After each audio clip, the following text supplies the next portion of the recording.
దేవునికి స్తోత్రం. ప్రియమైన దేవుని పిల్లలారా, దేవుని ఆలయంకు వెళ్ళే సియోను కుమార్తెలను గూర్చి దేవుడైన యెహోవా యెషయా ప్రవక్త ద్వారా బయలుపరిచిన మాటలు. యెషయా గ్రంథము 3వ అధ్యాయము, యెషయా గ్రంథం 3వ అధ్యాయం 16వ వచనం మనం చదువుకుందాం. సియోను కుమార్తెలు గర్విష్ఠురాండ్రై మెడచాచి నడుచుచు, వారచూపులు చూచుచు, కులుకుతో నడుచుచు, తమ కాళ్ల గజ్జలను మ్రోగించుచున్నారు. కాబట్టి ప్రభువు సియోను కుమార్తెల నడునెత్తి బోడి చేయును. యెహోవా వారి మానమును బయలుపరచును.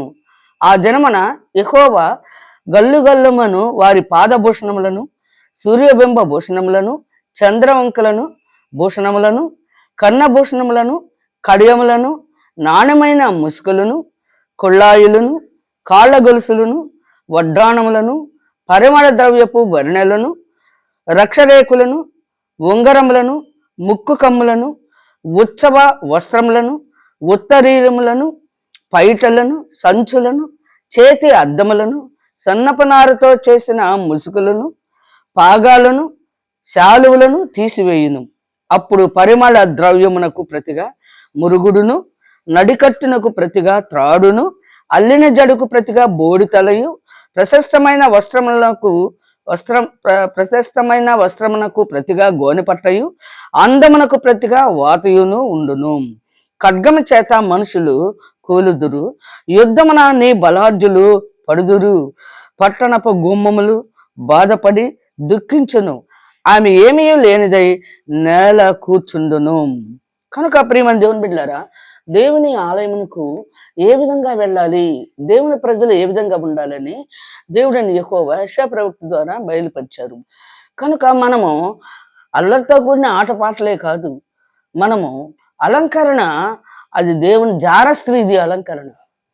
వేష దేవుని యొద్ద నుండి కిందకి నెట్టివేయబడిన ఆ యొక్క భయంకరమైన జార స్త్రీ, దాని యొక్క రూపము ఇది. ఆభరణములు దేవునికి ఇష్టం లేదు. ఆభరణాలంటే దేవునికి కోపం. కనుక నిర్గమాకాండము 33వ అధ్యాయంలో ఒక్క మారి మనం చూద్దాం. నిర్గమాకాండము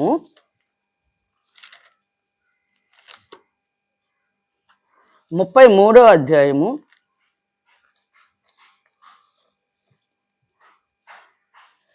మనం చదువుకున్నట్లయితే, ఇజ్రాయేలుని ఐగుప్తు దేశం నుండి బయటికి తీసుకొచ్చేటప్పుడు వారి యొక్క ఐగుప్తుల యొక్క వెండి బంగారములను మీరు అడగండి, ఇస్తారు వాళ్ళు. ఎందుకంటే వారు ఇప్పటికి స్త్రీ వంటి వారు అయ్యారు. ఇక వాళ్ళకి తల లేదు, తోక లేదు, అయిపోయింది వాళ్ళ పని. వాళ్ళకున్న గర్వం అంతా అణిగిపోయింది. మీరు ఏది అడిగితే అది ఇస్తారు. వారి దగ్గర ఉన్న బంగారం తీసుకొని రండి అన్నాడు.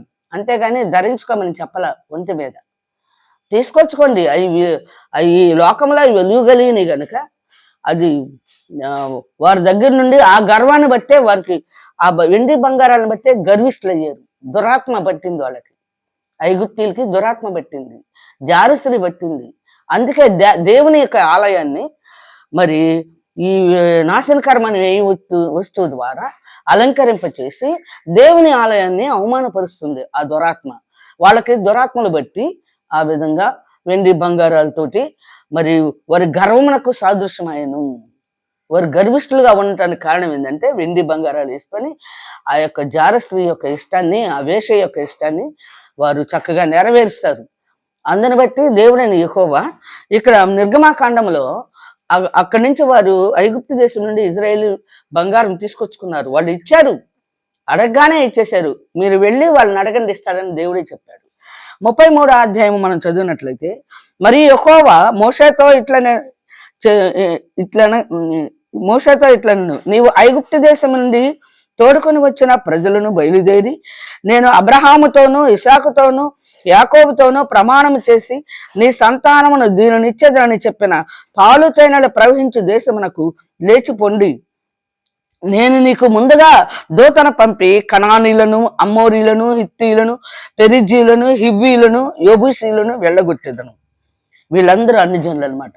హాము సంతానము, నోవాహు రెండో కుమారు సంతానం హాము సంతానం, అన్ని జనులు విగ్రహారాధకులు. వీళ్ళందరూ కూడా వెళ్ళగొట్టేదను. మీరు మీరే లోబడిన వాళ్ళని ప్రజలు. చూసారా? వారిని మీకు మీ దగ్గర నుండి వెళ్ళగొడతానని చెప్తున్నాను, కానీ అసలు మీరే లోబడిన వాళ్ళని ప్రజలు. క్రైస్తవులే లోబడిన వాళ్ళని ప్రజలు. దేవుని మందిరానికి వెళ్ళే వాళ్ళే లోబడిన వాళ్ళని ప్రజలు. చూసారా దేవునికి ఎంత కోపం వచ్చింది? ఇజ్రాయేలీలు అంటే దేవుని ప్రజలు అర్థం. ఇప్పుడు క్రైస్తవులు దేవుని ఆలయానికి వెళ్ళే వాళ్ళందరూ దేవుని ప్రజలనే అర్థం. పేరు పెట్టుకున్నారు కానీ దానికి తగినట్టుగా నడుచుకోవట్లేదని లేఖనాల్లో మనకు తెలియపరుస్తున్నారు. నేను నీకు ముందుగా దూతను పంపి మరి ఇప్పుడు చదువుకున్న హివీలను, పెరిజీలను, అమోరీలను, యోబీసీలను వెళ్ళగొట్టేదను. కనానీయులు విగ్రహారాధికులు వాళ్ళు. వీళ్ళందరూ కూడా హాము సంతానమే, నోవాహు రెండో కుమారుని సంతానము.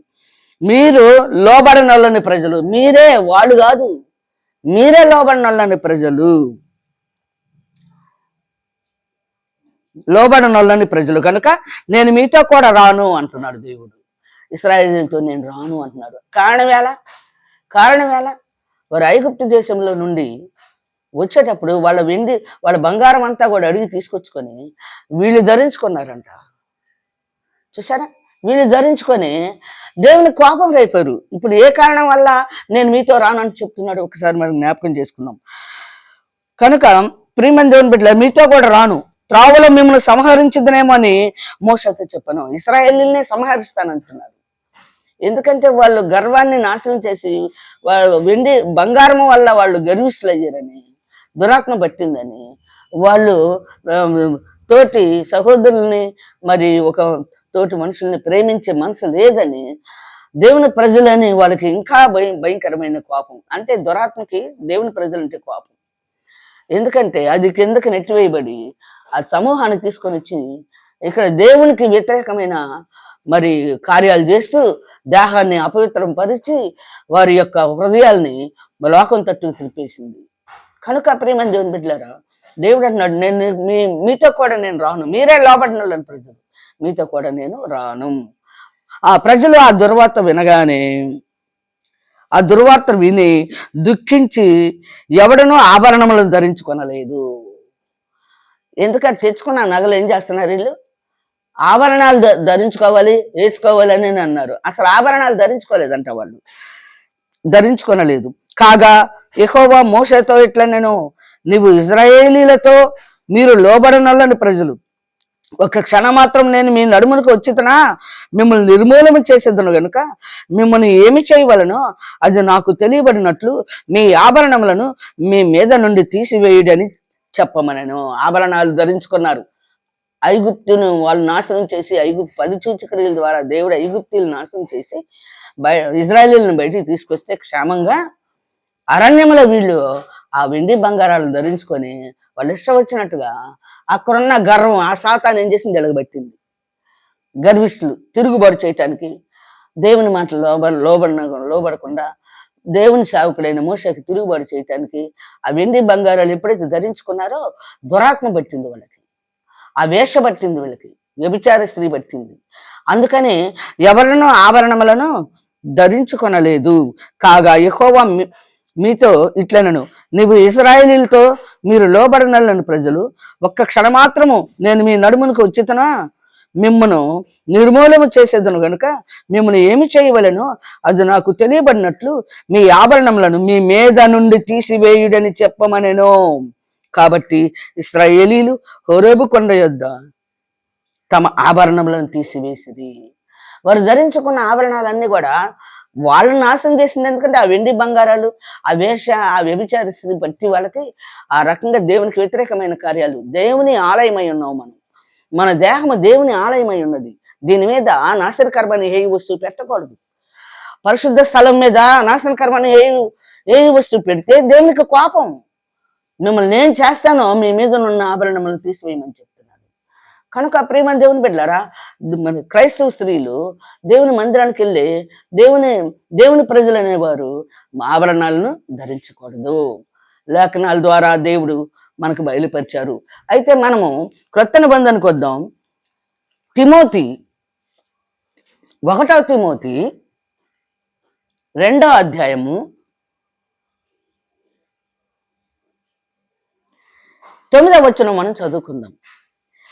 మరియు స్త్రీలను అణుకవియు స్వస్థ బుద్ధియు కలవారయుండి తగుమాత్రపు వస్త్రముల చేతనే గాని జడలతోనైనను బంగారముతోనైనను ముత్యములతోనైనను మిగులు వెలగల వస్త్రములతోనైనను అలంకరించుకొనక దైవభక్తి గలవారమని చెప్పుకొని స్త్రీలకు తగినట్టుగా సత్క్రియల చేత తమ్మును తాము అలంకరించుకొనవలెను.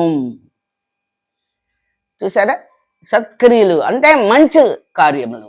ప్రార్థన అనుదినము ముమ్మారు ప్రార్థన చేసుకోవాలి. కుటుంబ ఆరాధనలో చక్క బిడ్డలను పెట్టుకుని కుటుంబం చక్కగా ప్రార్థన చేసుకోవాలి. ఆ తర్వాత శనివారం విశ్రాంతి దినం పరిశుద్ధంగా ఆచరించుటకు దేవుని ఆలయానికి వెళ్ళాలి. ఆ తర్వాత ప్రతి అమావాస్య దినము దేవుని ఆలయంలో గడపాలి.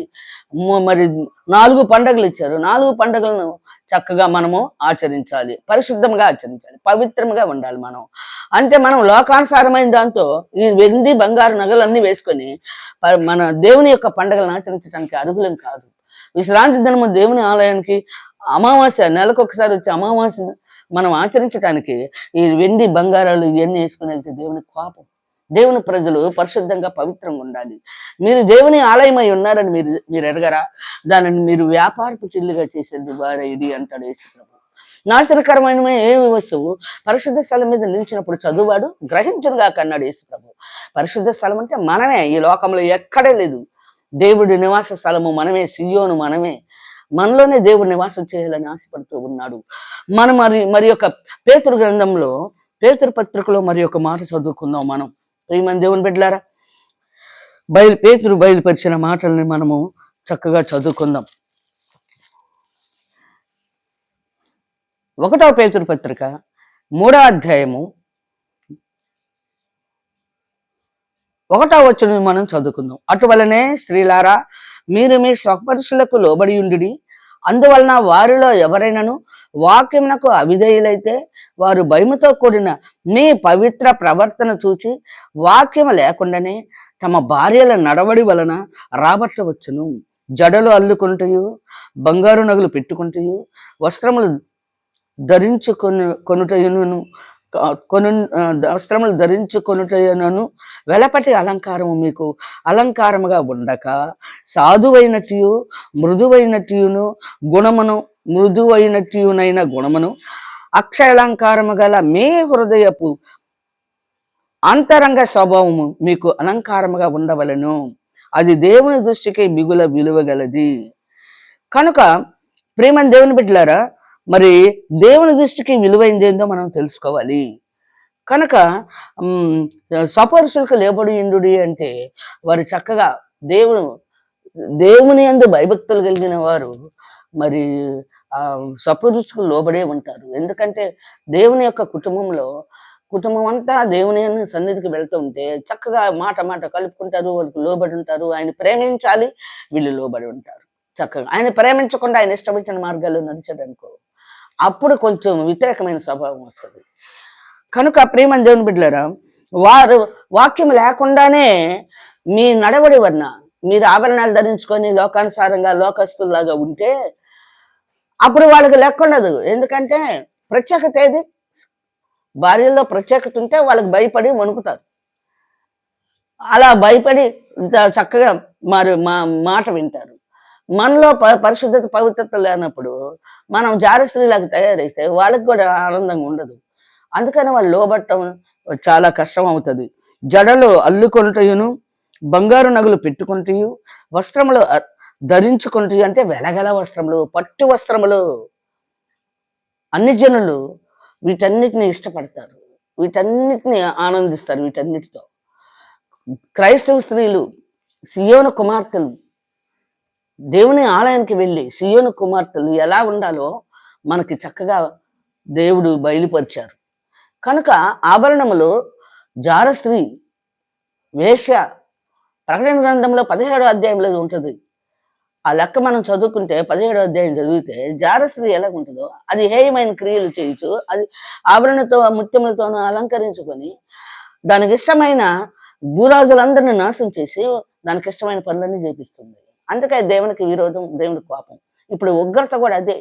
దేవుని యొక్క కోపము భూమి మీద రగులుకొని ఉన్నది. ఇప్పుడు అంత్య దినాలను గురించి యేసుప్రభు చెప్పినట్లు భూమి మీద అన్ని జరుగుతున్నాయి కనుక మనము సియోను కుమార్తెలు ఎలా ఉండాలో దేవునికి మహిమ కలిగినట్లుగా మనము సీఎన్ కుమార్తెలను జాగ్రత్తగా ఉండాలని లేఖనాల ద్వారా మనకి తెలియపరచబడింది. ఇది జలలు అల్లుకొంటూ బంగారు నగలు పెట్టుకుంటూ వస్త్రములు ధరించుకుంటూ వెలపటి అలంకారము మీకు అలంకారముగా ఉండక సాధువైనట్టు మృదువైనట్టునైనా గుణమును అక్షయ అలంకారము గల మీ హృదయపు అంతరంగ స్వభావము మీకు అలంకారముగా ఉండవలను. అది దేవుని దృష్టికి మిగుల విలువ గలది. చూసారా, దేవుని దృష్టికి మిగులు విలువ కలిగింది. ఇవన్నీ ధరించుకుంటే జార స్త్రీలమే మనం. కనుక ప్రియమైన దేవుని పుట్టినప్పుడు ఎలాగొచ్చామో చనిపోయినప్పుడు ఏ విధంగా బంగారు నగరాలు ఉండిన నగలుండినా కూడా చనిపోయిన వెంటనే తీసేస్తారు మొత్తం. ఉంచి పంపించు కాదు. దేవుడు రంధ్రాలు పెట్టాడా చెవులకి పెట్టుకోమని? మనమే ఈ లోకంలో జార స్త్రీలను చూసి నేర్చుకుంటారు. ఇవన్నీ కుట్టుకుంటారు, అన్ని పెట్టుకుంటారు. అందుకే యాకోబు అంటున్నాడు, ఇదిగో నేను నా దేవుడిని యెహోవాకి బలిపీఠం కట్టాలి. నాకు కనబడిన దేవుని నాకు కనబడిన స్థలంలో నాకు కనబడిన స్థలంలో బలిపీఠం కట్టాలి, అక్కడికి వెళ్ళాలి. కనుక దేవుడు నన్ను వెళ్ళమంటున్నాడు, మీరందరూ సిద్ధపడినగానే వాళ్ళు అన్య దేవతలను వాళ్ళు తీసి పడేసి వస్త్రములు మార్చుకొని చెవులున్న పోగులు కూడా తీసి యాకోబుకి ఇస్తే ఈ మస్తకే వృక్షం కింద వాటిని పూడ్చిపెట్టేశాడంట. అంటే అవి అన్నడు ఉపయోగపడకూడదు, పూడ్చిపెట్టే సమాధి చేశాడన్నమాట. కనుక ప్రియమైన దేవుని బిడ్డలారా, మరి ఆదికాండము 35వ అధ్యాయంలో రాయబడి ఉంటుంది ఆ మాటలు. కొంచెం చదువుకొని మనం ముగించుకుందాం. ఆదికాండము 35వ అధ్యాయము 1